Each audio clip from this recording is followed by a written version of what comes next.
ik zie hier nog zitplek, dames. Hier is nog wel... Daar is nog een stoel vrij hier tussen, dus je kunt hier gewoon zitten.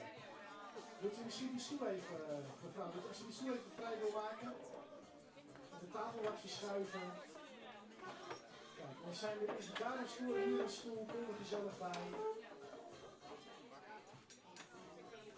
Oké, helemaal. Wat een leerskip. Geweldig. En de groentes die op tafel staan, die zijn...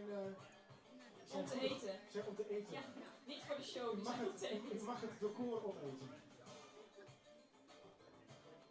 Verloten we na afloop ook de pompoenen? We mogen beginnen. Goejoen, Alier, goedenavond allemaal. Welkom bij The Iepen Up Live. Dit keer mij als speciale gast Jet van Nieuwkerk. Bedankt ook aan het publiek dat terug de Barrekou kamers. Bedankt ook voor het publiek dat door de Barrekou gekomen is. Zoals je weet is dit een tweetalig programma, is een tweetalig programma. We hebben een gast die het Hollands goed spreekt, maar het Fries niet machtig is. We zullen veel Nederlands spreken, maar wees gerust, praat gerust Fries, want dan vertalen we het snel even. Dus laat je vooral ook niet inhouden en stel voor ook vragen. En dus, mij jou dit echt waan. Maar eerst een heel bijzonder moment. Want zat je misschien wel weten, of misschien mij kriegen haar, Iepen Up Live mij volgend jaar teruggaan. Dus we gaan nog... Ja, nou, bedankt. Bedankt.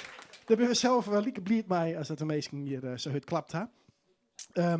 Dus het hoort in dat we ook weer investeren kunnen, nieuwe dingen kennen. En een van de dingen die we heel graag doen is dat er meer mensen die het Iepen Up Live presenteren zullen. Oors Matjo het elke week mijn miedwaan. Daar wil je op een een beetje sad van. Dus ik wil graag aan u voorstellen, een van onze nieuwe presentatoren die we hier veel vaker gaan zien. Ooit beroemd geworden in Friesland op Omroep Friesland Radio. Maar wij dachten het gezicht is ook leuk, dus het past ook mooi. Behalve alleen de journalistieke vaardigheden. Dus ik zou jullie heel graag met een warm applaus wordt onthaald. De nieuwe presentator die we hier ook zullen zien vaker volgend jaar bij Iepen Up Live. En het is Amarins Geveke. Even een applausje. Dank u wel. Hoi Jacco. Hoi Amarins. Leuk om hier te wezen. Ja, wat fijn dat je er bent. Ja. Nou, en ik dacht, we tochten wat beter dan voort maar in het diepe. Dus ik naai nou uit. En Amarins is Jim hoster van de Joen. Dus nog één keer een heel groot applaus voor haar. Dank u wel. En zelfs uitname van mij. Welkom allereerst bij Iepen Up. We hebben het over zoens, eten, griënten, sporten, zoen en lekker in je lief zitten. Maar dat ik grenzen had en dat die zoens... Ja, ik omslaan kan in een soort van dwangmatigheid waarbij het net meer zoen is. Nou, en hoe Jim mij eten omgaan, dat willen we vanzelf ook nieuwsgierig naar. Dus we gaan een enquête. We beginnen met een enquête. Ik ga er even vanuit dat als jullie niet heel gek naar mij kijken, dat jullie gewoon het Fries in grote delen verstaan. Maar omdat het lezen nog lastiger is, hebben we de Mentimeter in ieder geval in het Nederlands. Dus jullie mogen nu je telefoon of je iPad of je scherm pakken en op zoek gaan naar de website menti.com. En als je dat hebt gedaan, dan kun je een code invullen. En die staat hier op het scherm 544941. Nou, iedereen is al druk bezig met typen en invullen. Ik wacht heel even om te kijken hoe dat gaat. En dan is de eerste vraag, wat eet je het liefst? Nou, daar komt al een antwoord. Wraps. Lust ik ook graag. En nog heel even wachten wat er nog meer komt. Lasagne, biefstuk. Pertat.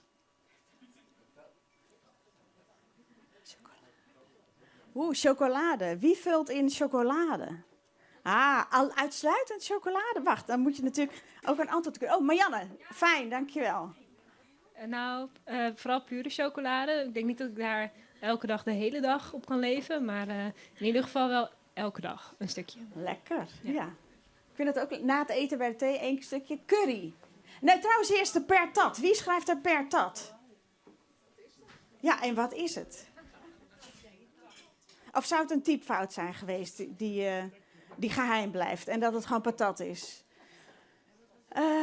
Curry, jongens. Wie heet de curry?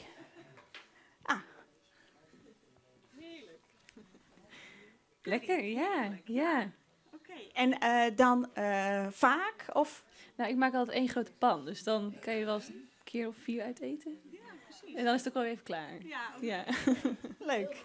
Ja, oké. Nou, het ziet er allemaal goed uit, jongens. Ik wil graag doorgaan naar de volgende vraag. Dit is voor mij ook een enge. Hoe vaak per week kook je? Voor jezelf of überhaupt? Oh, toch? Best vaak. Kijk. Ja. 11? Voor jezelf? Dan moet je ook lunches gaan koken en zo. Wie doet 11? Of was dat een eentje die dubbel ging? Dat zou ook nog kunnen. Dan begin ik gewoon even met de 7, jongens. Wie vult in 7? Wie kookt er elke dag van de week? Mijn moeder. Dat weet ik. Ja, en lekker ook. 0. En wie doet er 0? Ah, meneer, Ja, 0. 0 keer. Ja, 0 keer. Ja. Want uw vrouw kookt. Ja, ik ben de klas, hè? Ja, En u kookt wel 7 dagen per week. 5 keer. Weekends halen we meestal wat. En wat halen jullie af? Verschillend. Ja, dat is zo variatie. Chinees. Chinees, pizzeria, lekker. En denken jullie daar ook een klein beetje aan van... Nou, we hebben de hele week gezond gegeten, dus nu mag het een beetje ongezonder? Ja. Oké, dus in het weekend vliegen jullie uit de bocht? Ja. Oké, we gaan naar de volgende vraag. En die is... let je op wat je eet? Ja, nee of moi? En dan is het, nou ja... Of dat je zelf vindt dat je erop moet letten, zeg maar, hè, wat je eet. Dat je of te dun dan wordt, of dat je misschien wel iets te dik gaat worden. De meeste mensen zeggen toch ja. Wie zegt ja? Let op wat je eet. Mevrouw, waar let u op? Nou, gewoon een beetje variatie. Ook een beetje gezond. Verse groenten. En wat is voor u gezond? Ja, gezond. Groenten. Ja, fruit. En wat is dan ongezond? Ja, wat is ongezond? Te veel patat en zo. precies. Ja, Dus, maar dat is waar u vooral op let, dat het lekker en gezond is. Met... varieert. Ja. Wie had er meer? Ik let op wat ik eet.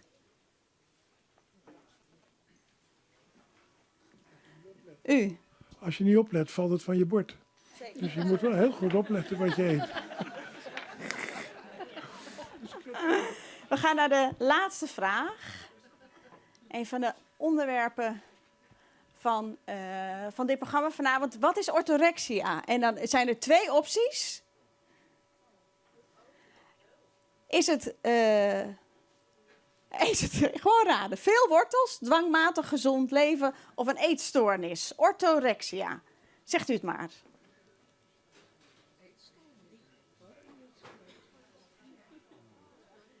Geen idee.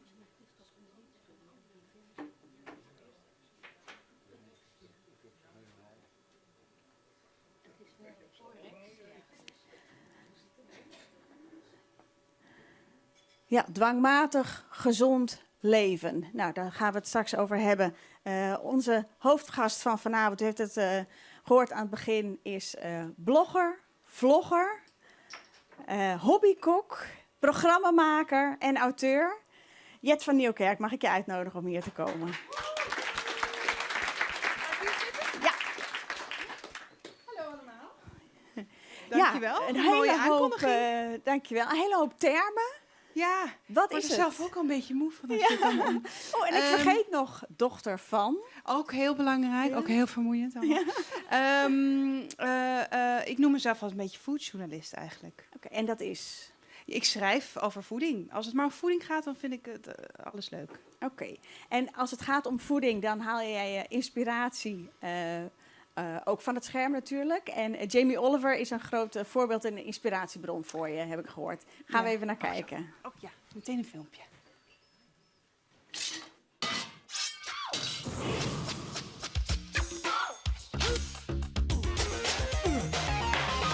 We all want food that's healthy, gorgeous, and super quick. So I'm going to show you a whole new way to cook. Amazing meals that you can do in just 15 minutes. Time-saving tricks and multitasking to the max. You can create magic in the kitchen. We're talking big flavours, fast. And these are great meals without the guilt. Balanced, tasty, and good for you. Healthy food that you can eat every day. It's delicious, nutritious, super fast food.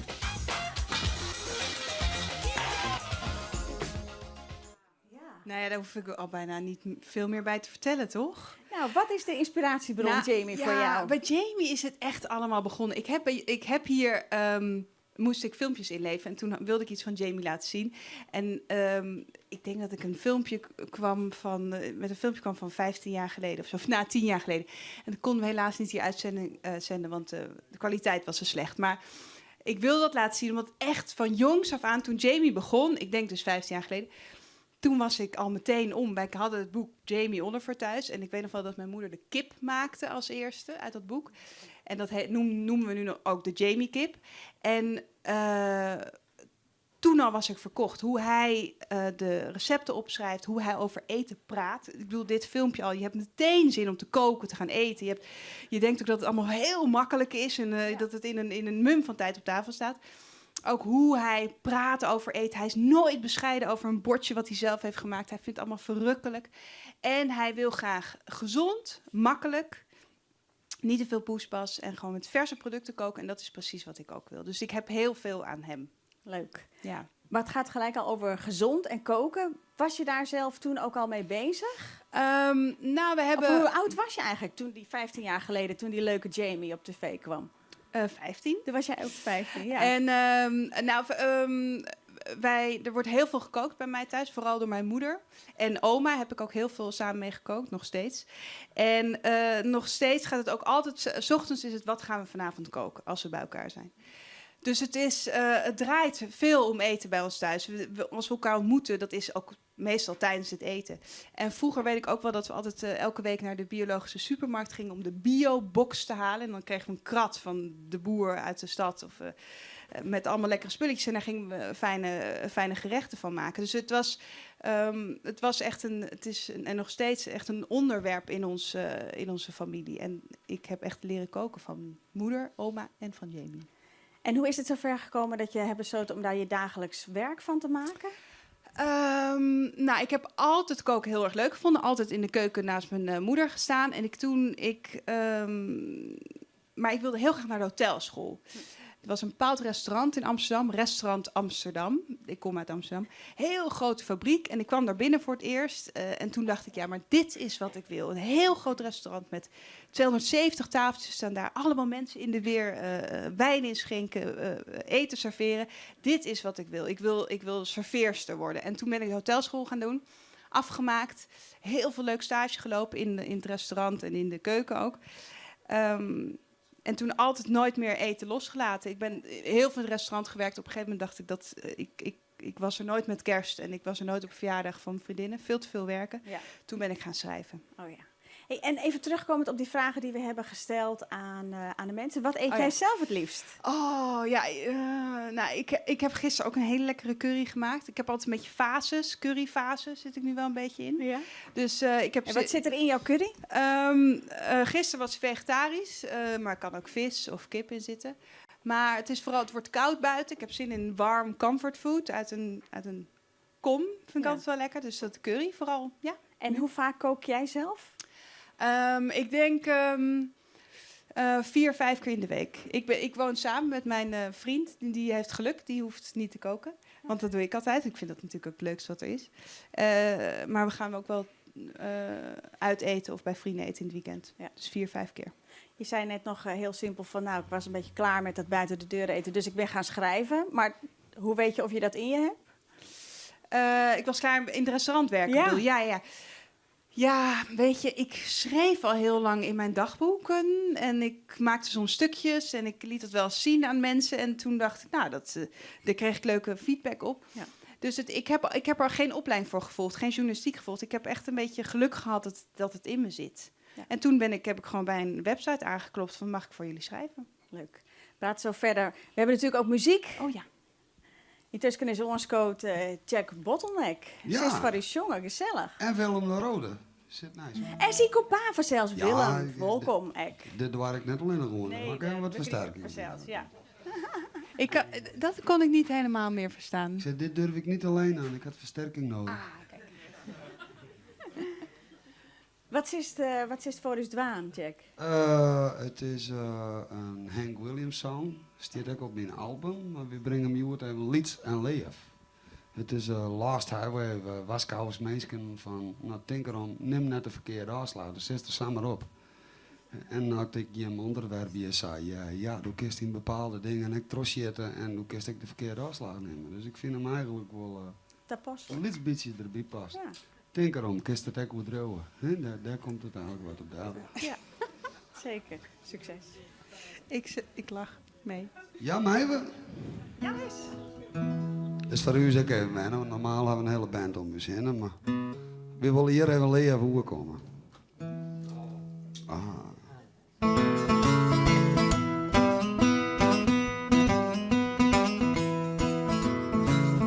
I'm a rolling stone, all alone and lost on this road of sin.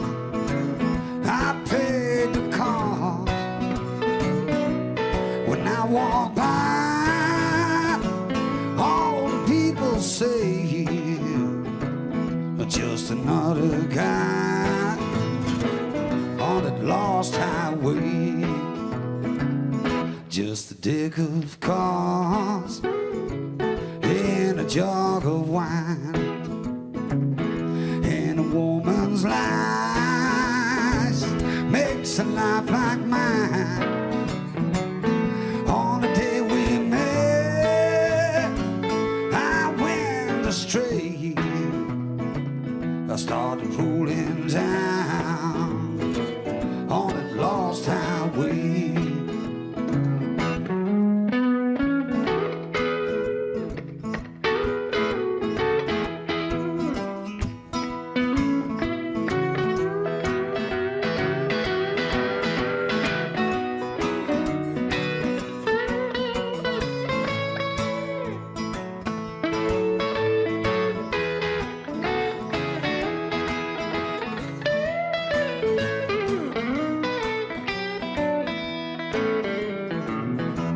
Was just a lad, nearly 22. I neither good nor bad, just a kid like you.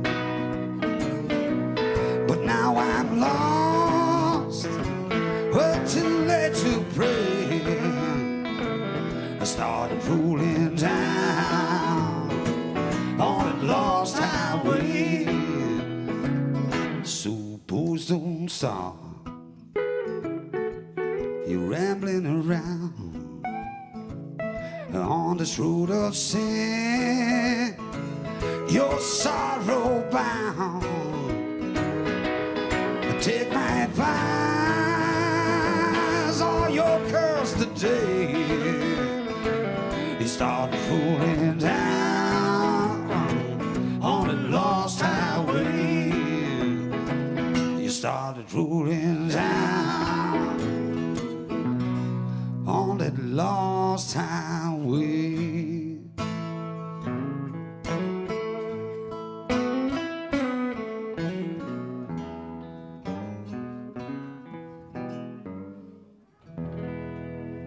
The Lost Highway.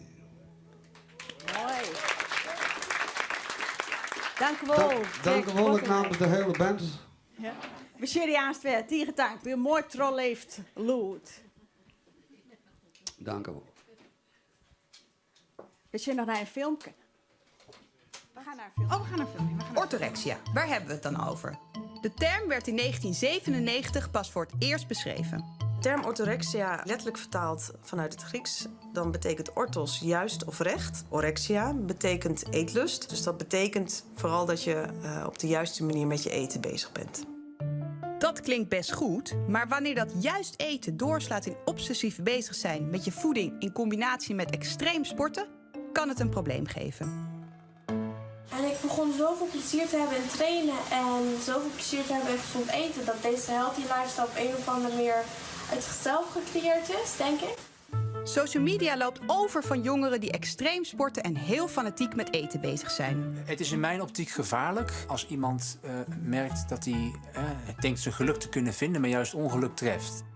Oké, genoeg om over na te denken. Want wat is het? Bestaat orthorexia of heeft het toch iets met anorexia te maken? Tijd voor mijn onderzoek. Het is een spannende tijd, want ik ga ook een beetje terug in mijn eigen tijd toen ik 16, 17 was. En misschien ga ik weer een beetje voelen hoe ik me toen voelde. Ja, nu komt mijn vriend binnen. Hi. Ik ben voor de camera bezig. Heel goed, schat. Ziet er mooi uit.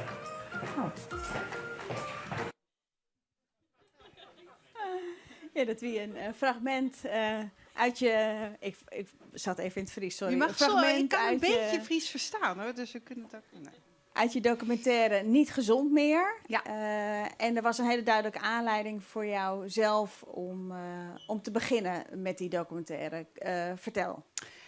Ja, het gaat over orthorexia. Dat heb ik zelf ook 15 jaar geleden ongeveer gehad. 10 jaar geleden, 15 jaar geleden. En ik wilde dat daar over hebben. Ik heb het idee dat, wat je nu net ook zag, dat door vooral ook de komst van social media, dat je ziet dat heel veel mensen daar last van hebben. En ik heb het idee dat er een beetje een taboe op zit. En eetstoornissen überhaupt. Mm-hmm. En ik wilde dat taboe doorbreken en vooral ook onderzoeken wat is orthorexia, waar komt het vandaan, hoe komt het dat je het kunt krijgen. Maar je hebt jezelf er dus in herkend in die term. Wat was het voor jou? Nou, voor mij was het een periode waar ik echt extreem gezond wilde eten en heel veel sporten en zo erg dat het mijn sociale leven overnam. Dus ik was zo erg bezig met mijn uiterlijk dat ik niet meer uit eten durfde met vriendinnen, dat ik in de tussenuur naar de sportschool ging, echt gewoon, je normale leven was, dat was er niet meer, zeg maar. Het hing allemaal af van eten en sporten. Ja, want je zegt, maar tot op zekere hoogte is het natuurlijk ook gewoon gezond willen zijn. Ja. Wanneer wordt gezond ongezond dan op dat moment voor jou? Dat is iets, daar gaat ook bijna deze hele documentaire over, want dat is natuurlijk een hele dunne lijn. Er is niks mis mee om gezond te eten en naar de sportschool te gaan. Alleen, ik denk dat het is ongezond als dus bijvoorbeeld je sociale leven eronder gaat lijden. Mm-hmm. En het is ook ongezond als je een soort van testje wat je voor jezelf zou kunnen doen als je eens een keertje niet eet wat je graag zou willen. Of als je een keer de sportschool over moet slaan omdat er iets in de plaats komt. Als je dan paniek krijgt, dan kun je wel zeggen dat het een probleem is. Of dat je niet meer echt gezond denkt. Maar heb je het is een voorbeeld van hoe het jouw sociale leven beïnvloedde? Dat je realiseerde, ik heb een probleem?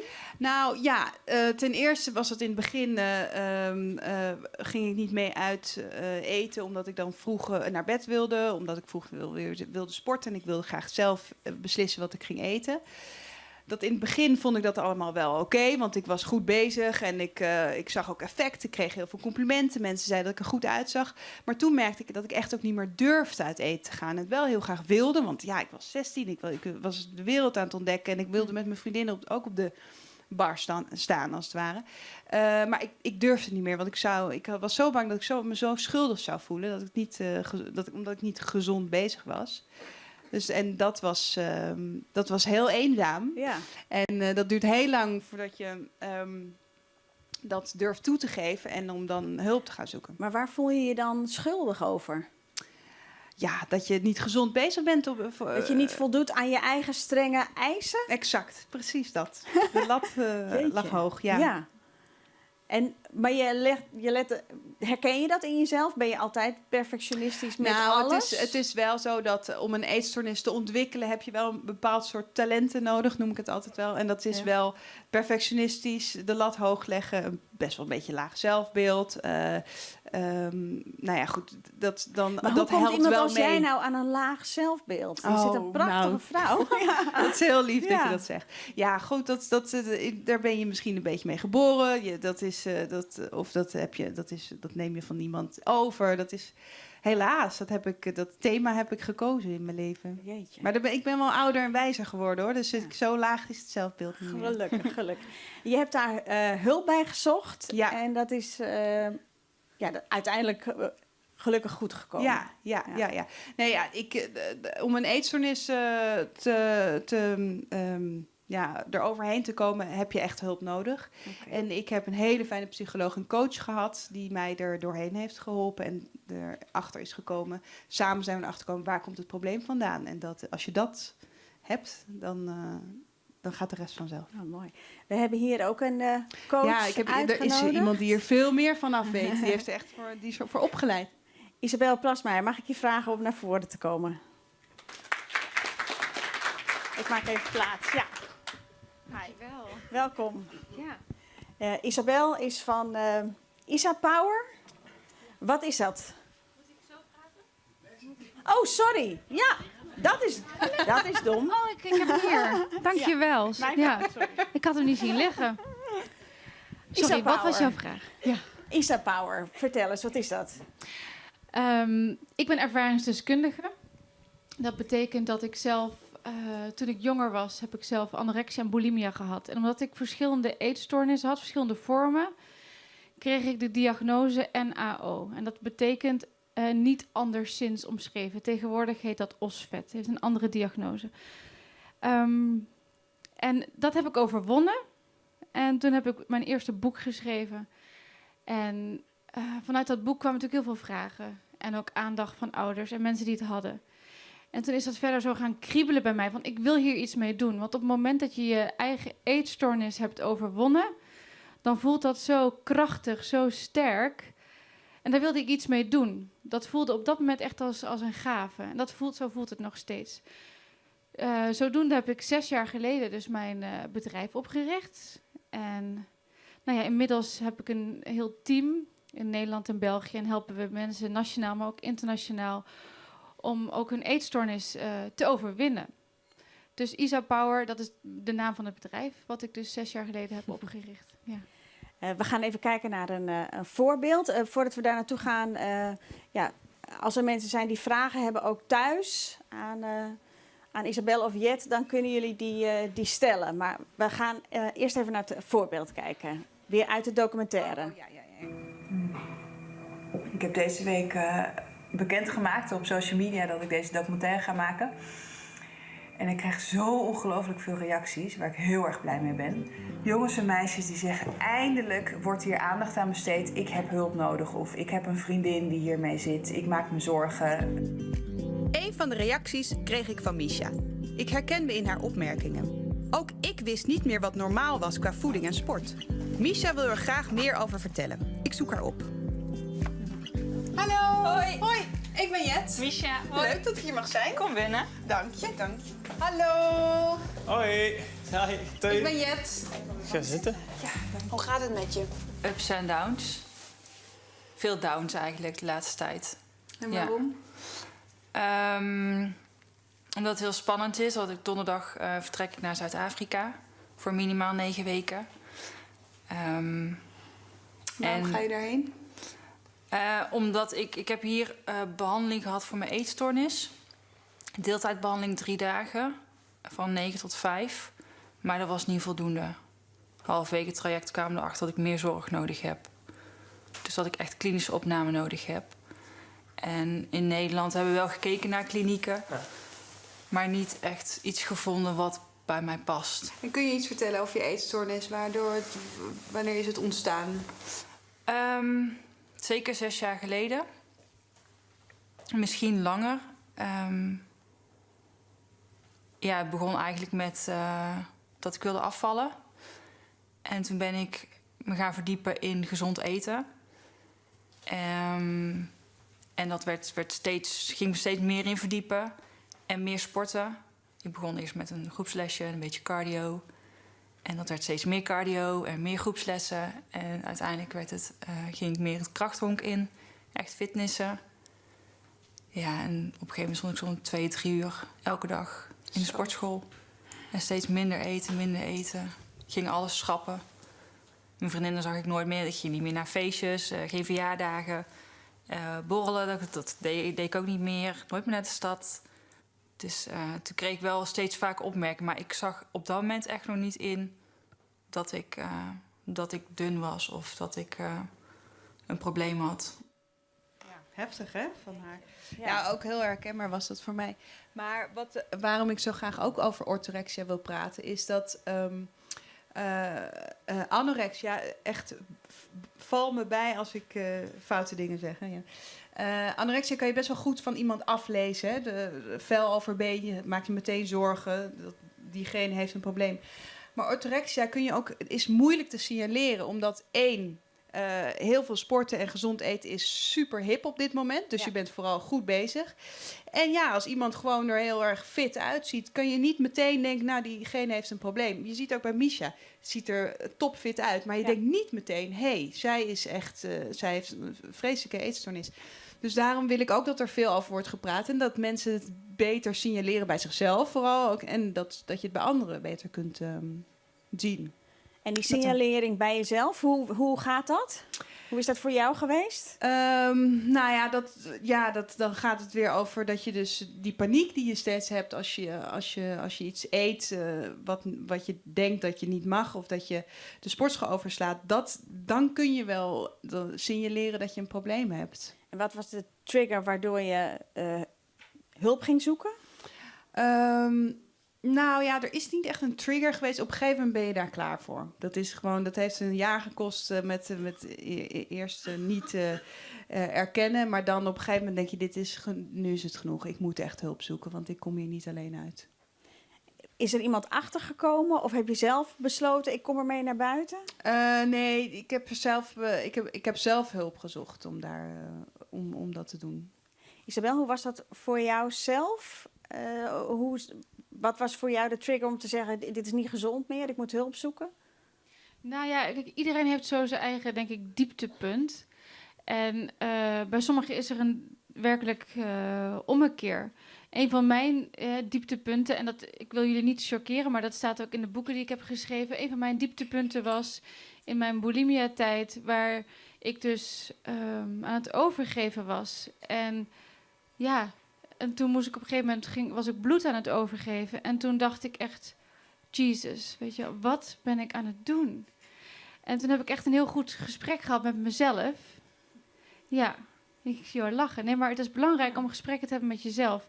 Want daar moet je het uiteindelijk het langste mee doen. Mm-hmm. En je moet jezelf je beste vriendin worden. Dus dat was nog een moment wat ik me ook heel goed kan herinneren. En wat voor mij echt het keerpunt was. Waarvan ik dacht, dit is niet meer normaal.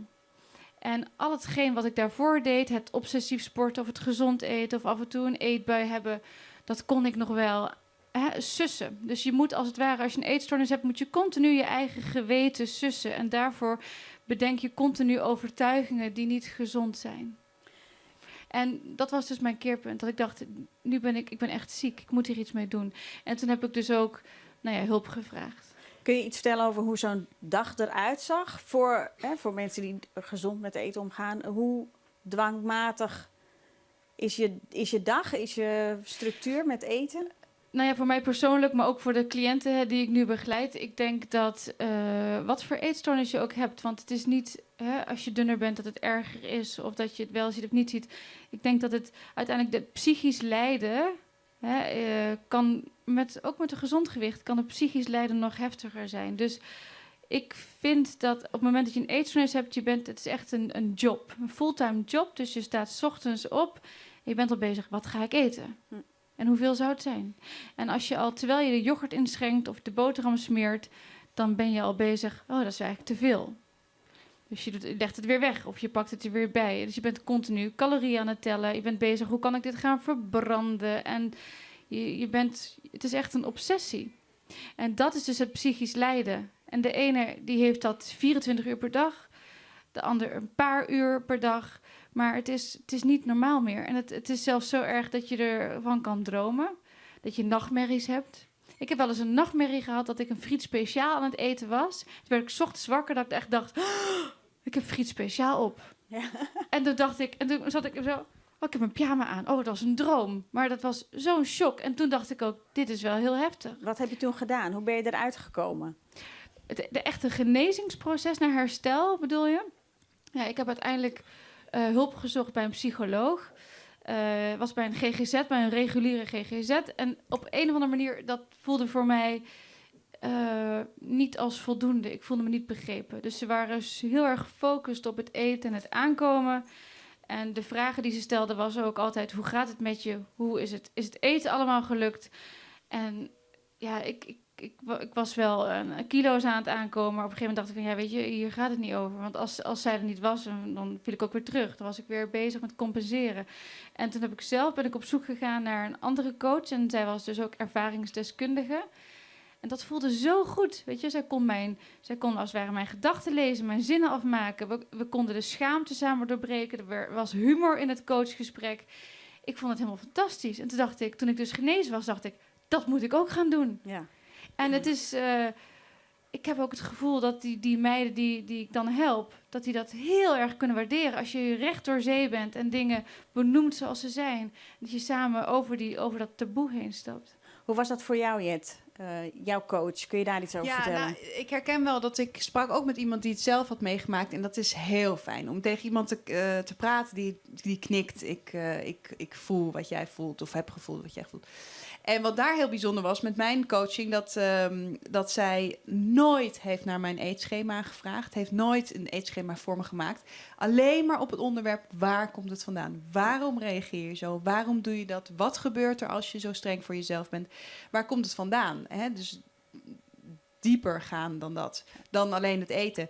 En toen vond ik dat vreselijk, want ik wilde gewoon weten, wat moet ik eten om gewoon op gezond gewicht te blijven? Vertel het me, want daarna ben ik weer op de rit.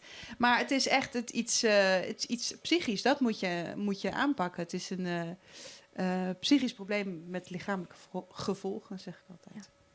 Zijn er mensen in het publiek die hier vragen over hebben aan een van beide dames? Maar heel duidelijk. Ja. Wat voor soort gevallen kom jij nu tegen? Orthorexia, is dat iets wat je nu veel ziet? Isabel? Ja, ik zie dat wel. Alhoewel ik persoonlijk, ik vind een diagnose heel erg goed. En zeker voor de verzekeringsweg. Dat dingen vergoed worden en zo. Maar als mensen bij mij in de praktijk komen of bij een van mijn coaches, dan hebben we het niet over, weet je, het labeltje of de diagnose. Want uiteindelijk gaat een eetstoornis dus niet over eten. En dat verbaast soms mensen, want het gaat heel erg over eten, maar ook weer niet. Want wat we doen en wat we zien en waarom we ons op een bepaalde manier gedragen, heeft natuurlijk te maken met de emoties en de gedachten die we hebben, de overtuigingen die we hebben over onszelf en de wereld om ons heen.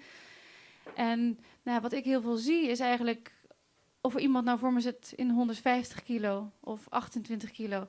Ik heb het over wie ben jij en wie wil jij zijn? En waarom doe jij dit jezelf aan? Waarom vind jij dat jij dit niet verdient? Dat is eigenlijk ook wat jij zegt, hè? Dat het eigenlijk niet over het eten gaat, maar veel meer wat daaronder zit. Ja, dat is ook altijd vaak mensen die, hoe moet ik nou gezond leven of afvallen? En dat is, het is, als je lekker in je vel zit, dan heb je het lichaam wat bij je past. Daar geloof ik heel erg in. Dat is mooi, ja. Dan is het echt, dat gaat helemaal niet. En dus daarom ook met gezond leven of gezond voeding. Denk, ga ook eens kijken. Slaap je genoeg? Heb je genoeg leuke dingen te doen in je leven? Spreek je vrienden genoeg? Weet je, dat zijn ook allemaal dingen die je kunt aanpakken om lekker in je vel te zitten. En dat lichaam, dat komt allemaal van, dat hoort dan, dat past helemaal, dat komt vanzelf. Nog één vraag. Je begon die documentaire met de vraag te stellen van wat is orthorexia? Heb je daar een antwoord op gevonden? Of was uiteindelijk ook het antwoord dat het er niet zozeer toe doet? Ja, het antwoord is vreselijk geobsedeerd zijn met eten en sport zodanig dat het je leven beïnvloedt. Dat is gewoon de definitie van orthorexia. Maar ik kwam er wel achter inderdaad dat het niet, dat ik eigenlijk de voornaamste reden, of de belangrijkste reden dat ik wil dat het bestaat, want het is nog geen erkende ziekte, dat het inderdaad gewoon kan vergoed worden bij je verzekeraar. Want dat is echt belangrijk, vind ik. Want het kost gewoon handenvol met geld om anders dan bij een speciale coach aan de slag te gaan. Echt waar. Dus ik wil dat de drempel gewoon lager wordt om hulp te zoeken. Dat herken je ook, Isabel? Dat het probleem is? Nu met orthorexia? Of dat het probleem is. Ik denk dat het goed is dat we sommige dingen niet zomaar bedekken door de mantel der liefde. Of zeggen, dit is een lifestyle en het is super gezond. Kijk, uiteindelijk bepaalt degene zelf in hoeverre die daar zelf onder lijdt. Want ik ken ook heel veel mensen die een gezonde lifestyle hebben en die in het weekend een frietje en een biertje kunnen eten en die geen schuldgevoel hebben. En ik denk dat schuld en schaamte, dat zijn vaak die emoties waaraan je bij jezelf kan checken, hey, hoe gaat het met mij? Ja. Ja, dus het is goed dat het erkend gaat worden, absoluut. Want dan kunnen we inderdaad, dan zoeken Dan kun mensen je hulp. mensen en dan kunnen ze helpen. ook zeggen van, goh, Ja. misschien heb ik toch wel, is het niet alleen maar een leuke lifestyle, maar is het toch wel inderdaad een probleem? Ja. Is er een verstoord patroon ontstaan? Dat zelfbeeld is in ieder geval heel erg belangrijk. Daar praten we straks verder over. We hebben een literair intermezzo. Marianne. Ja, we hebben een literair intermezzo, dat klopt. Ja, we staan hier. Dus jullie mogen jullie even omdraaien. Naast mij staat Myron Hamming. Welkom, fijn dat je er bent. Dankjewel. Wat is jouw lievelingseten? Ja, dit gaat echt heel erg cliché en zoetsappig klinken, maar ik denk gewoon toch een ouderwets bordje van mijn moeder. Dat gewoon rijst, groente, vlees. Dan blij Nou, dat is toch niet raar? Dat is toch alleen maar goed? Oké, gelukkig, top. En is er ook, want wat inspireert jou bij je gedichten? Ook eten? Nou, in deze setting zou ik waarschijnlijk heel erg moeten zeggen ja. Maar nee, dat is, ik hou heel erg van eten, maar als ik kijk naar wat mij inspireert met het schrijven, is gewoon van, nou, hoe voel ik me vandaag? Of loop ik ergens tegenaan? Of heb ik luister mooie dingen meegemaakt? Noem maar op. En het komt zoals het komt. En wat er dan geschreven wordt, dat is altijd een verrassing. En kunnen we jou binnenkort nog ergens horen? Of kunnen we iets van je lezen ergens? Ik kom in de dichtbundel van de huidige stadsdichteres van Groningen, Lilian Zielstra. Die heeft een project gedaan met ouderen. Dus dat ook de ouderen, ze heeft wel eens de verloren doelgroep genoemd, om daar die verhalen die zij hebben meegemaakt naar voren te brengen in gedichtvorm. Dus, wat mooi. Ja, daar kom ik in staan. Nou, leuk. Wat gaan we van jou horen? Ik ga beginnen met een spoken word tekst. Ja, want je komt nog terug, maar Ja. je gaat nu met een spoken word tekst beginnen. Ja. We gaan luisteren. Myron Hamming.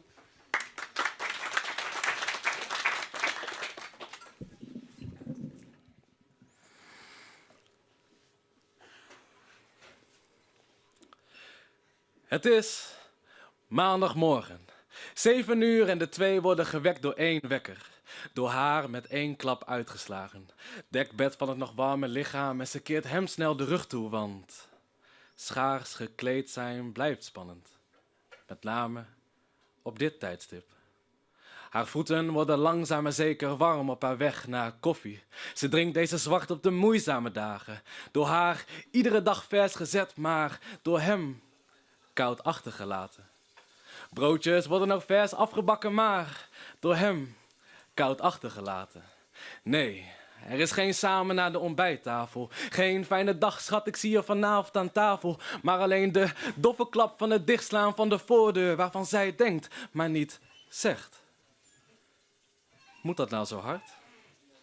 Ze gooit het laatste beetje van haar donkere drankje achter in haar keel. Grijpt het oortje stevig vast met de vuist die door de jaren heen meer dan dagelijks gebald is. En zet de mok met licht onderdrukte frustratie neer. De tafel werd vanochtend niet opgeruimd. Dit is 6 uur 's avonds. Een dag voorbij en met een kant-en-klare avondmaaltijd op schoot. Op de bank voor de tv, geen interesse, geen aanraking, geen daden die zij beiden op het altaar hebben beloofd. Er is stilte tijdens het avondeten. De dagen samen doornemen is iets van de maanden na de huwelijksreis. Ergens ver weg van een nieuwe eettafel die grenst aan een gloednieuwe designkeuken. Zo'n strakke witte, weet je wel, voorzien van alle gemakken. Dus nee, er is geen sprake van samen de afwas doen. Nee, dit is iets van jaren terug in die zogenaamd ongelukkige tijden door. Minder geld, maar nog steeds samen. Het nieuwe samen inmiddels hergedefinieerd door een nieuwe leven. Het is anders nu. Want zelfs in de ochtend een liefde bedrijven met de nog dichte gordijnen komt niet meer op in een van beiden. Deze mooie en pure en warme onder de dekens afspelende momenten hebben plaats moeten maken voor zekerheid en carrière en geld. Ze hebben zoveel van alles, maar zijn nog lang niet tevreden. Laat staan gelukkig. Dit is Dicht tegen middernacht, nog 1 rondje door het huis. Haar blote voeten op de trap naar beneden. Langs de muur bedekt met perfecte familiefoto's. Ze ziet ongeopende brieven op de eettafel zonder stoelen aangeschoven. Paarsgekleurde wijnglazen liggen in de gootsteen, maar ze kan niet herinneren dat ze wijn heeft verdronken. De vrouw loopt inmiddels rond in eigen huis alsof ze op bezoek is. Niets voelt van haar terwijl ze het zelf gekocht heeft. Dit is niet mijn thuis, dacht de vrouw luidkeels. Ze herkent de muren, het licht in de keuken, de kamer. Ik zal niet tegen je liegen. Hier woonde zij. Maar geloof me alsjeblieft wanneer ik zeg. Dit is nooit haar thuis geweest. Dit is de laatste ochtend. Ze wordt wakker met zoveel onrust in haar hoofd en lichaam dat haar dagen beginnen met druk op de borst. Een benauwend gevoel van verdrongen, onuitgesproken behoeftes, hangend aan haar man. Ze wil zo graag dat hij eens naar haar kijkt. En staart. En voor de eerste keer in jaren zijn vrouw ziet. Zij kijkt wel naar hem. Maar ze weet dat hij nooit eens... Dank jullie wel. Mooi. Myron Hemming, bedankt. Mooi ook. Gezien worden, ja. Ik wil bijna kunnen zingen. Het is wel echt mooi. Ondertussen begint het ook nog... we gaan trouwens straks nog een keer naar Myron luisteren. Dus die hebben we nog in het vooruitzicht. Leuk. Heel fijn. leuk. Ondertussen begint het lekker te ruiken. Kok Alert van der Haring maakt iets lekkers voor ons. Van verse producten van onze stadsboer Gosse Hamstra. Dat heel gezond. We eten alleen maar heel gezond. Dat gezien worden en zelfbeeld, Isabel. Dat is heel belangrijk, denk ik, bij de behandeling. Ja, van mensen gezien met een worden, eetstoornis. zelfbeeld. Ik denk wat heel belangrijk is tijdens de behandeling is dat je een nieuwe identiteit gaat ontwikkelen. Die identiteit die niet gekoppeld is aan eten, gewicht, aan reputatie, aan prestaties. Maar dat je mensen leert een nieuwe identiteit te bouwen die gebaseerd is op hun innerlijke kracht. En daarmee bedoel ik ook dat ze gaan kijken van, maar niet wie ben ik, maar wie wil ik zijn? Mm-hmm. En welke verwachtingen wil ik voldoen? Aan die van mijn ouders, van andere mensen? Of alleen de verwachtingen die je hebt van jezelf? Ik denk dat dat heel erg belangrijk is. Ja, hoe was dat voor jou? Dat veranderen van het zelfbeeld? Voor iemand die zo jong is, toch? Denk ik. Ja, dat lijkt voor me jonge zeker. mensen. Ja. Hoe was dat voor jou, die uitdaging van het veranderen van je zelfbeeld? Ja, dat was natuurlijk dat is een heel proces geweest. En ten eerste moet ik ook eerlijk zeggen dat ik echt ouder en wijzer ben geworden. Dus dat helpt natuurlijk ook mee om gewoon ouder te worden, zelfverzekerder. Maar ook gewoon hele goede hulp bij gekregen. Van waar komt die onzekerheid vandaan of dat lage zelfbeeld? Wat probeer je eigenlijk te vertellen en maar weg te stoppen met eten? Dus dat is gewoon een lang proces geweest. En dan kan jullie dat allemaal wel hier allemaal vertellen. Maar ik hou het ook een beetje voor mezelf natuurlijk. Maar het gaat er wel vooral om inderdaad erachter te komen. Wat zit erachter? Waarom je zo ontzettend gefixeerd bent op dat eten? Ja. Daar gaan we straks verder over praten. En vooral ook een stukje geluk gaan we naartoe met dat zelfbeeld. Ja. En, daarvoor wil ik jou graag heel erg bedanken. Voor je bijdrage aan het programma. En Isabelle Plasmeijer van Isa Power. En blijven mensen helpen met dat zelfbeeld. Heel erg bedankt. Goeie. Applaus.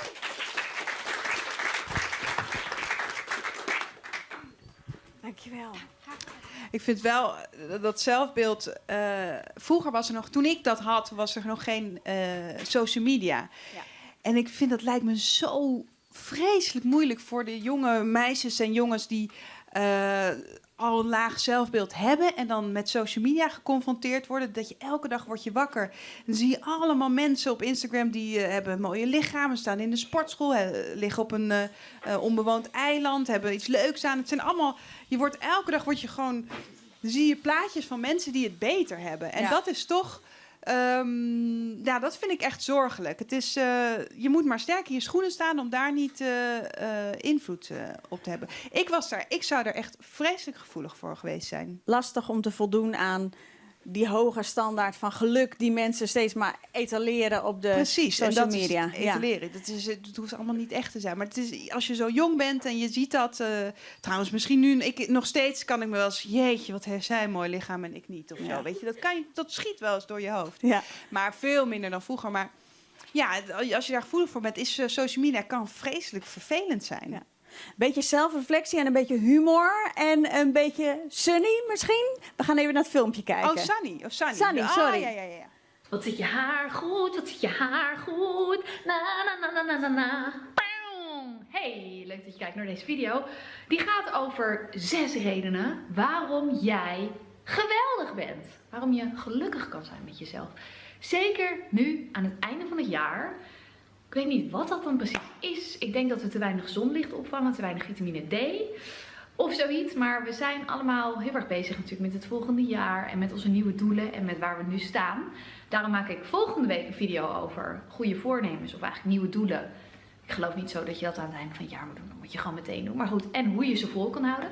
Maar vandaag wil ik het hebben over je goed voelen over jezelf. Want ook al ben je misschien nu helemaal niet zo tevreden met de situatie. Ik weet niet of ik nou eigenlijk wel zo blij ben met hoe alles gaat. Of de situatie waarin je zit nou leuk is of niet. Piep, piep, piep, piep, piep. Of de situatie waarin je nu zit nou leuk is of niet. Je kunt nu toch al blij zijn met jezelf en blij zijn met wie je bent. En dat zijn 2 verschillende dingen. Ik moet ook eerlijk zeggen dat een van mijn grootste inzichten als het gaat om geluk zoeken, was dat ik jarenlang, ik leefde op een gegeven moment het leven wat ik altijd al wilde. Ik wilde acteren. Ik had dat leven en ik was niet tevreden. Ik ben erachter gekomen dat het niks te maken had met mijn situatie, maar alles met hoe ik keek naar die situatie. Ja, dat is Sunny zoekt geluk. Het is een leuk meisje uit Amsterdam die heel veel leuke filmpjes maakt over geluk. En geeft er heel veel tips over. Dus dat is een leuke inspiratiebron, vind ik. Maar zij zegt dus, je moet het in jezelf zoeken. En het gaat erom hoe je aankijkt tegen de situatie. Ja, want kijk, bijvoorbeeld... vroeger hing geluk heel erg af van mijn gewicht, bijvoorbeeld. Maar dat is natuurlijk... Dat is onzin. Als je dus goed in je vel zit, dan heb je het lichaam wat bij je past. Hè? Ja. Dus je moet het in jezelf zoeken. Ja, en ik stel me voor dat als je het af laat hangen van je gewicht, dan bereik je dat. Maar dan is er niks veranderd. Dan ga je nooit tevreden zijn. Nee, precies. Nee. En wanneer dan wel? Maar ondertussen komen al die beelden nog op je af en al die prachtige Instagram-vrouwen dat soort dingen, met die geweldige lijven. Mannen. Daar bijvoorbeeld als je echt denkt, nou, ik ben daar echt wel gevoelig voor. Bijvoorbeeld allemaal ontvolgen. Gewoon niet naar kijken. En niet denken, ik ben echt wel sterk genoeg om dat aan te kunnen. Ik wil gewoon ontvolgen. Gewoon niet en vooral omringen met leuke dingen, met leuke mensen die je inspireren. En niet denken, nou, ik kan dat allemaal wel aan. Nee, gewoon alleen maar echte leuke dingen uitkiezen. Ja. Het is natuurlijk niet altijd allemaal leuk, maar wel proberen. En er zijn heel veel leuke... Bijvoorbeeld Sunny heeft hartstikke veel leuke tips hoe je dat kunt aanpakken. En, als je nou nu kijkt naar eten, hoe heb je het eigenlijk voor elkaar gekregen om nog een positieve relatie te houden met eten? Want eten is eigenlijk, zolang ik leef, al mijn grote liefde. Maar ook natuurlijk, dus een lange tijd is dat mijn vijand geweest. Maar nu ik dus tevreden ben met mezelf, vind ik het eten dus heb ik het weer heel erg leuk gevonden. Vind ik het heel leuk om te koken. En ik maak ook kookboeken. En om samen weer met mijn moeder en mijn oma in de keuken te staan. Dus dat is zo weer gelopen. Ik heb er weer liefde voor gekregen. Ja. Heeft het te maken met het zelfbeeld, maar ook je kwetsbaar op durven stellen? Hè? Nou ja, wat bijvoorbeeld wel een van de grootste, beste beslissingen in mijn leven is geweest. En dat klinkt super simpel, maar is om mijn hechtste vriendinnen te vertellen dat ik een probleem had. Hè? Dus ik heb een uitgenodigd bij mij thuis en heb gezegd, jongens, ik loop hier al heel lang mee en ik moet jullie vertellen hoe ik me voel. En zo zien mijn dagen eruit.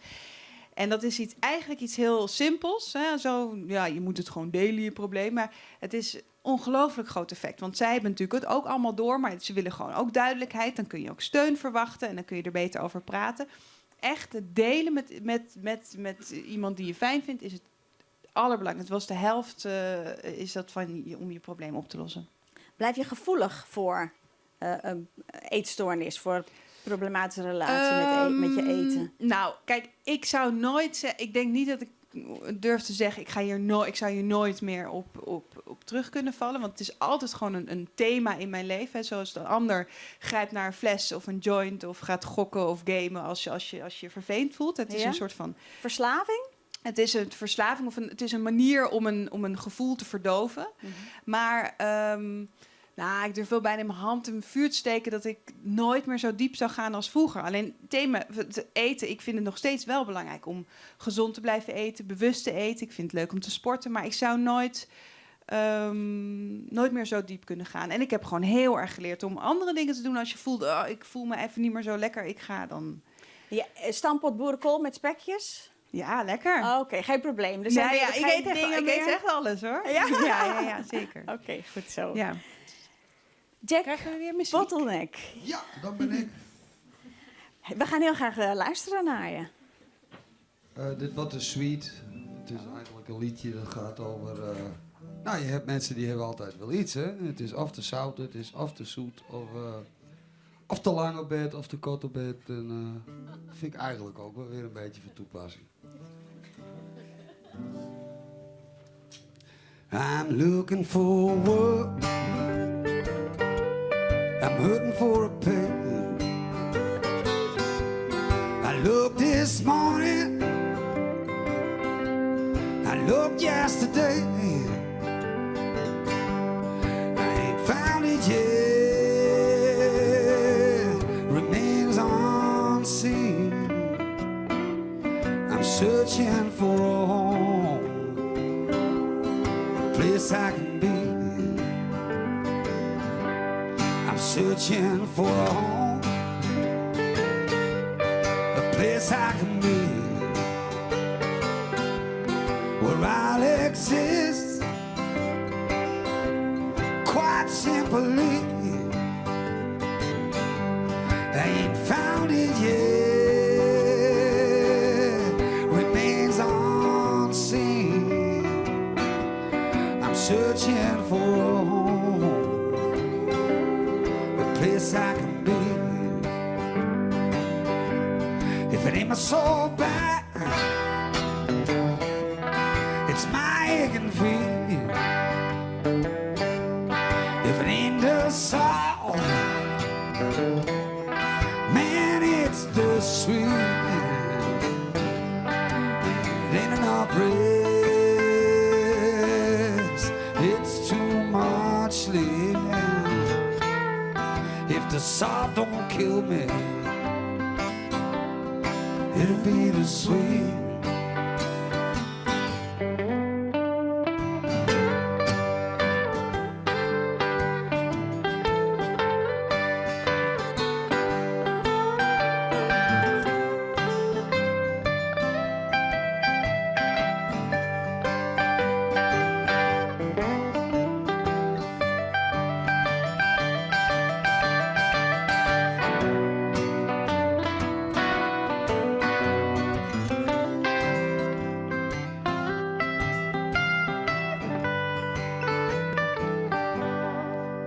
People talk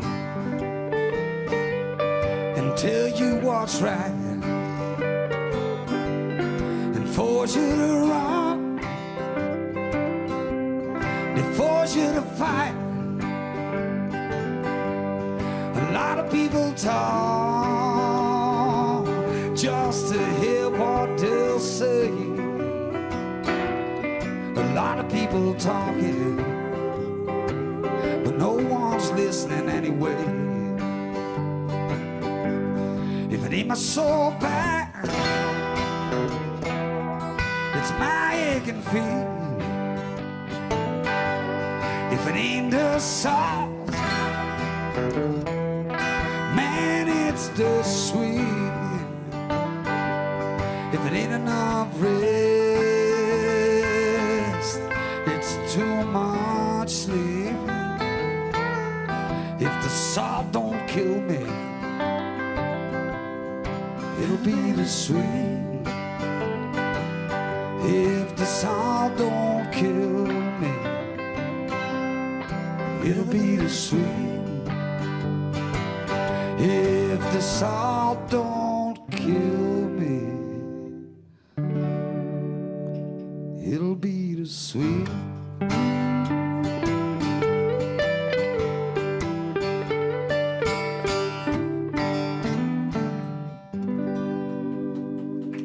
Sue.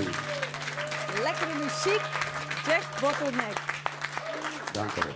En zijn compaan Willem. Lekkere muziek, zei ik. Ik weet net dat dat voor elke niet weer. Lekkere muziek, Jack Bottleneck en zijn compaan Willem. Hartstikke bedankt voor je bijdrage. Klonk heerlijk. Je merkt, dank u wel voor hem. Wie waar ze mocht. Nou, aan mijn naast niet. Ja, je mag Zelfs Belly weten. Geen probleem, Jack. Nee, die kom ik graag even om. Leuk. Die kon er een mooi even achter ons staan om over de rest te nemen. Ja, doffe. Oké. Ging mij te snel. Ja. We gaan even terug naar het eten. Na de struggle heb je je liefde in ieder geval voor het eten en het koken behouden. Dat is natuurlijk hartstikke fijn. Gaan we even naar kijken.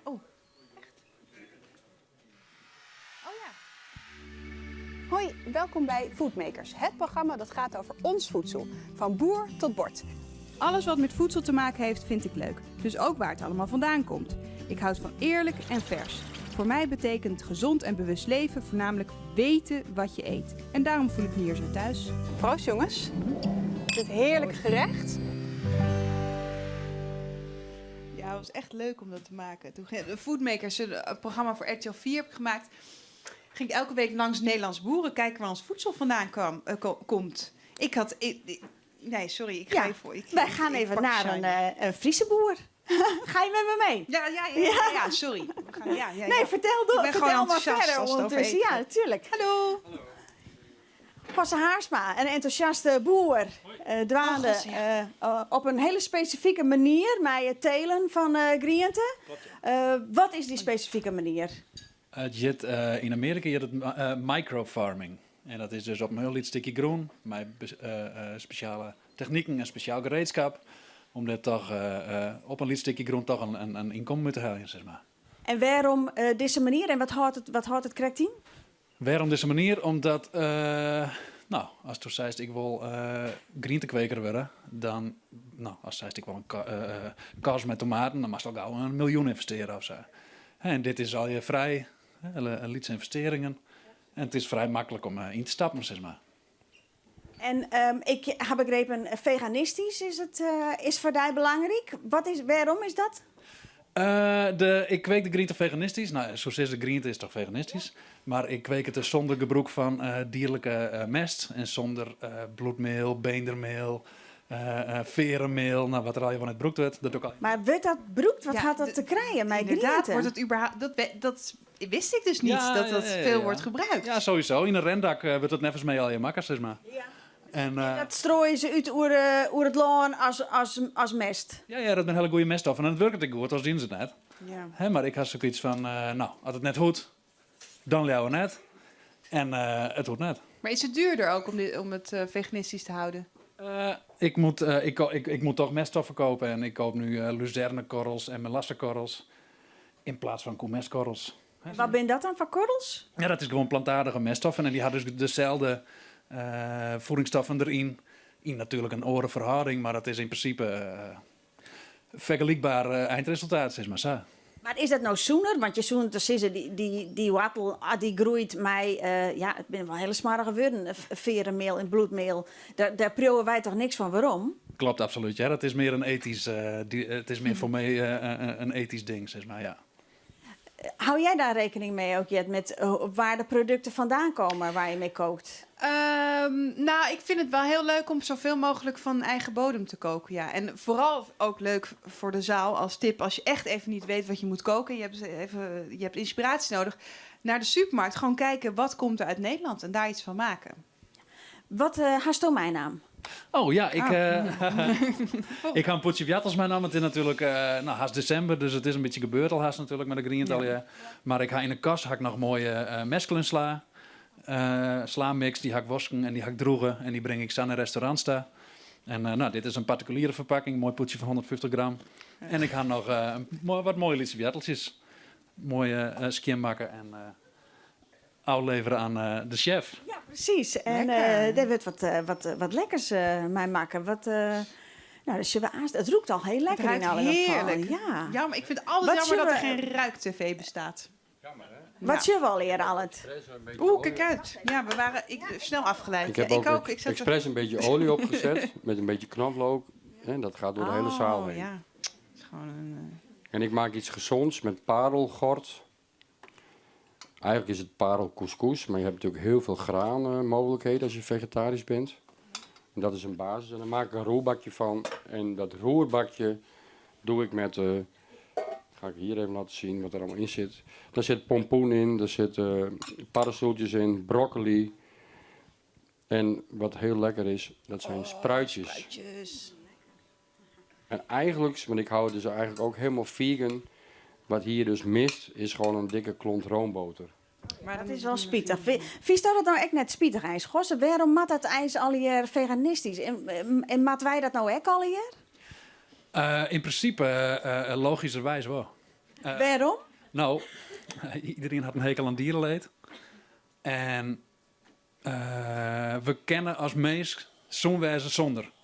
Dus als tu zeg maar de mogelijkheden hast, hè, dus de winkel die laat vol met groenten en bien en ries. Als nou zei het is een 100 en we maar het leven van bien of appels en kool in de winter, ja, nee, dan had je geen opties. Maar ja, we gaan nou zoveel keus dat het kan. En als het kan, en door hast een hekel aan dierenleed. Ja. Maar zo'n lekkere klont boerenboeter bij het eten? Ja, daar ben ik een soort lekkere ding. Ja, wat is dan een alternatief? Als het helemaal geen beste eten houdt? Ja, nee, ik kest alles wel meidje. Er bestaan altijd wel veganistische varianten van dingen die stoel. Ja, wat veganistische boter bestaat toch ook wel? Ja, natuurlijk, sowieso. En ze ben, ja, jongen, ze hadden nou zelfs veganistische cornetto's en veganistische Ben & Jerry's. En het wordt alleen maar normaal. Pizza's in de supermarkt met veganistische cheese. En ja, het is nou juist kipsleverworst had Cracker een veganistische variant uitgebracht. Super lekker trouwens. Dus ja, het is de merken daarin, dat gaat ik super snel. Zeg maar. En waar is het bij die begonnen om te zeggen, ik wil dat net meer dwaan, dat broeken van dierlijke producten, dat dierenleed. Ja. Ik had mijn 18 hak in een piekenslachterij werken en doe is misgaan. Ja. Misschien moet iedereen daar een keertje gaan werken. Nou ja, daar ging gewoon botnachtmerries hoor. Ik ging met maten, ging erheen en iedereen die vond het gewoon al heel best genoeg. Maar ik hoor er echt, ik wilde er helemaal raar van. Want? Nou ja, dan kom ik gewoon, ja, stiet er een vrachtauto met pieken en die staan daar te wachten. En dan komt ze een paar uur later, dan komen ze zonder kap en veren. Komen ze aan de lopende baan met duizenden tegelijk. En dan wordt op een apparaat worden de filets eruit snijden. En bij de oorapparaat worden de poorten eruit snijden. Die meestal op bakjes lezen en die worden wogen en verpakt. En dat is in principe heel normaal dat je het B, maar ik wil er helemaal raar van. Die verdient een goed medicijn, het in alle beste producten om te eten. Doe ben ik langzamer aan. Via de gang in het veganisme, ja. Ja, had jij daar nog een vraag over? Is het voor jou ook belangrijk om... Nou, plantaardige eten vind ik heel leuk. En ik vind het wel leuk dat je zegt dat er heel veel opties zijn. En mensen denken dat, ik mag helemaal niks meer eten als ik veganistisch eet. Dat is niet zo. Zelf eet ik wel vlees en vis, maar gewoon heel weinig. En ik denk vooral dat we moeten beginnen om gewoon wat minder vlees en vis te gaan eten. We hoeven natuurlijk niet helemaal in één keer alles om te gooien. En je kunt even kijken naar wat voor leven ze hebben gehad natuurlijk op het moment dat je het in je karretje dat gooit. Staat, ja, zeker. Want waar jij hebt gewerkt, dat lijkt me afschuwelijk. Maar er zijn natuurlijk ook gewoon heel veel goede boeren die het wel op een iets vriendelijkere manier doen. Okay. We gaan nog even naar een intermezzo met literatuur en poëzie. Ik heb er nog eentje voor jullie, jongens. Maar die ken ik niet uit mijn hoofd. Dus, nou ja. Ik kreeg net ingefluisterd dat het helemaal niets boeide. Dus dat komt goed uit.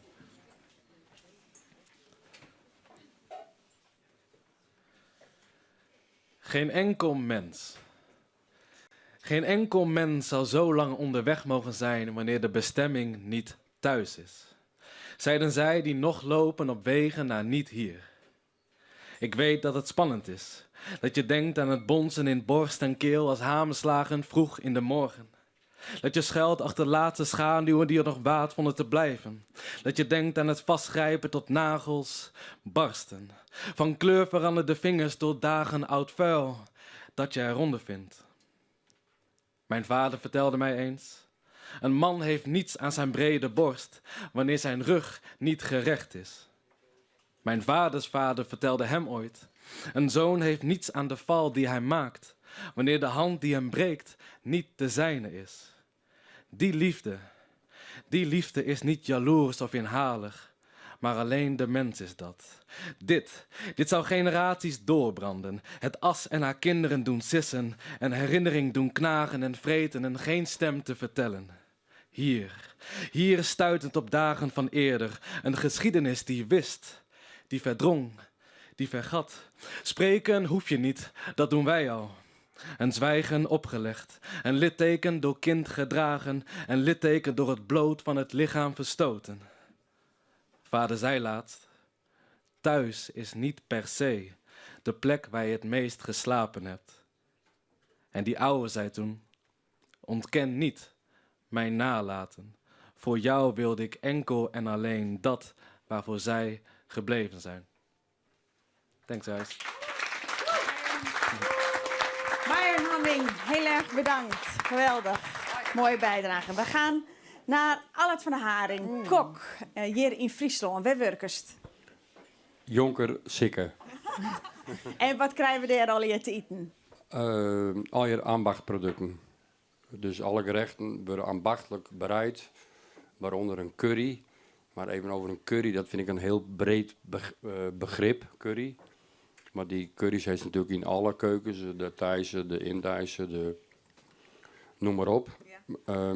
Dus onze restaurant maakt het inderdaad een mix van Franse keuken, Oosterse keuken en Italiaanse keuken. Verneemst u dat de mensen heel tijd bewuster worden over wat ze eten en meer vegetarisch worden? Of veganistisch? Ja, wij vernemen dat net op het platteland. Nee. Maar is het voor jou belangrijk? Ik denk juist dat mensen uit eten gaan om juist een lekker stukje vlees te eten. En dat ze juist naar een restaurant gaan waar ze vanuit gaan dat het mooi vlees is, biologisch of net. Hè, maar dat het mooie, goed, een beter keurmerk, whatever. Maar vooral om iets wat ze thuis net mooi kennen. Dat is toch vaak vlees of vis. En de mix van vegetarisch, ja, dat wordt wel meer. Dus maar je kunt natuurlijk vegetarische gerechten kun je natuurlijk mixen met vlees. Maar je kunt het vlees eruit laten. Zullen er een verschil wezen met wat we eten op het platteland in Friesland en bij die in Amsterdam, Jet? Nou, in het restaurant van jou valt het wel. Ik denk wel dat dat wel gelijk is, toch? Maar ik denk wel dat je het verschil voelt, dat er wel veel meer vraag is naar vegetarisch eten, of niet? Ja, maar zou het ook te maken hebben met welvaart? Dat vroeg ik me net steeds af. Dat mensen meer keuzes hebben en meer... Ja, zeker. Maar ik denk ook wel dat er veel meer wordt gesproken over dierenleed. Hè? Ja. Dat er veel meer informatie over is. Maar mijn dochter is gek met dieren, maar die is ook heel gek op... Mijn dochter spreekt Nederlands. Je durft het bijna niet uit te spreken. Maar het woord vlees kent ze niet, maar ze kent wel het woord vlees. Dus ik heb haar heel goed opgevoed, het vlees. Dus dan zegt ze, hoi, mag ik nog een beetje vlees? Ja. Maar ik denk als je nou dus een kippetje zelf een beetje op je erf hebt rondlopen... Ja. En dat wel opeet, volgens mij snappen kinderen dat heel goed. Ja. Nou ja, daar dan heb je ook minder bio en minder energie voor nodig. Dat gebeurt in de stad natuurlijk weinig tot niet. Nou, dus ik denk dat ze... Ja, daar is misschien juist voor jullie nog weer veel zeker te winnen. En ik denk dat we dat ook terugzien in jouw wat Amsterdam wel veel heeft is schooltuinen, heet dat. En dat is dan wekelijkse eigen tuintjes, moestuintjes bijhouden. Dat vind ik heel goed. Ja, dat is inderdaad. En ook weer vaak met jongelui of met een PGB-mensen. Maar dat wordt op zo'n manier weer beheerd, inderdaad. Ja. Dat is heel goed. Dat wordt steeds... Zelfs mijn tante doet dat in Haarlem. Ja. Landje van... ik ben de naam kwijt, maar... Zo, ja, ik vind dat eten gewoon... ik denk dat je gewoon alles kunt eten. We hadden het over sporten en zo, maar... Ik denk, volgens mij heb je ook gewoon zin in eten als je gewoon ook als je gewoon fysieke arbeid doet. Nou, daar is niks van gelogen. En als je en dat is natuurlijk het punt. Heel veel mensen hebben andere banen, waardoor het allemaal lastig is. Ja, je komt niet met honger thuis of zo, denk ik. We gaan even terug naar wat hier allemaal staat. Wat kunnen de mensen straks proeven? Want we gaan natuurlijk even uitdelen. Oh, het ziet er zo gaan we het uitdelen, ja? Oh, ik dacht, ik maak voor 2 mensen iets. Heb je genoeg gemaakt? Dan maken we gewoon petit voor iedereen. Maar de parelgort, stiekem heb ik dus parelcouscous gemaakt. En dat kun je natuurlijk... ik heb het gekookt in bouillon. Maar je kunt het natuurlijk ook, zoals het hoort, even aanzetten. Net als een rauwe rijst. En dan met een uitje. Een bouillon erop, garen. En dit ga ik roerbakken met alle... Had ik dat gezegd al? Alle groentes die erbij... Ja, en dan wou ik er een stukje naanbrood bij heb ik gemaakt. Of kun je heel makkelijk kopen. Ook heel makkelijk zelf maken. Naanbrood. Lekker zeg. En een beetje een aioli. En die aioli heb ik wel met een eidoortje gemaakt. Dus die is niet helemaal vegan. Maar ik vind vooral wat lekker is, wou ik even zeggen, is mijn koolsalade. Of de wortelsalade. De worteltjes van gossen. Een vinaigrette. Dat kennen jullie allemaal wel, denk ik. Azijn en olie, een beetje zout. Maar daar heb ik gewoon een groen of een appeltje doorheen. Dus even met een blender een appel door een vinaigrette heen. Krijg je een hele frisse smaak van. Kun je slaamiskluur mee op smaak brengen. Maar dat gaat door de salade heen. Lekker zeg. Dus een beetje roerbak van de parelgort of de parelcouscous. Met een beetje rauwkost en een stukje brood en een mayo en een aioli dipje. We moeten misschien even wat schaaltjes of bakjes.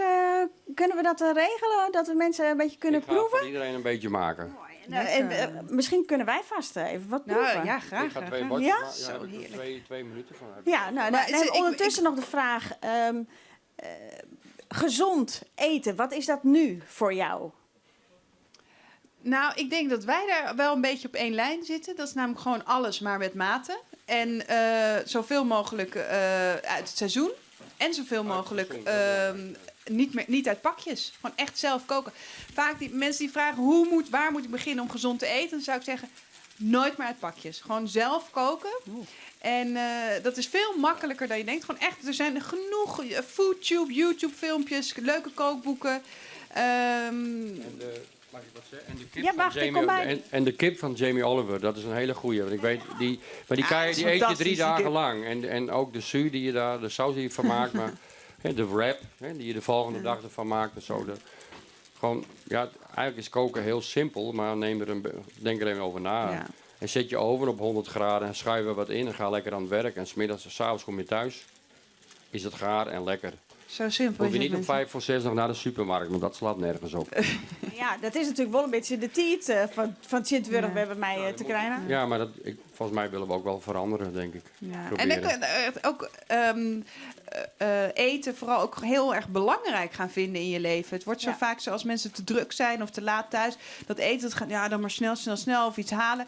Het is echt heel erg belangrijk. Heel mee eens. Oké, ja, ik ben er ook gek op. Wij gaan lekker wat proeven. Oh, lekker. Ik ben heel erg benieuwd. Ik maak dit bordje. Jet van Nieuwkerk, heel erg bedankt voor je komst. Klaar? Ja, we gaat gaan snel. gewoon afronden. Nou, heel leuk erg dat bedankt je mag voor je zijn. komst. Heel veel succes met alles waar je mee bezig bent. En dit ziet er lekker uit. Wij gaan lekker wat eten hier. En u natuurlijk ook allemaal. Dankjewel. Ook bedankt voor uw komst. Wij kijken nog even vooruit. We zien nog even vooruit naar de komende weekend met Iepen Up. Ja, maar eerst wil ik even voor een geweldige vuurdoop voor u Amarens Scheveke natuurlijk. Applaus, geweldig. Fantastisch. Ik kan wel inpakken. Ik ben werkeloos van Orenwieken. Nee, hè. Orenwieken binnen we net, want het is het 4 december. Dan mag je maar gewoon Sinterklaas vieren. Maar Piet naar keus. Maar de weekend erop ben we er wel. 12 december. En dan hebben we een heel grut het grutte Iepen Up Live Christverskes Meisjongfeest. Dus, als je horen van Christverskes, jongen, maar je kan helemaal net jongen, kom dan hier, want dat doen we met 100 man tegelijk. Dus net 1 keer jaren dat je vals jongen.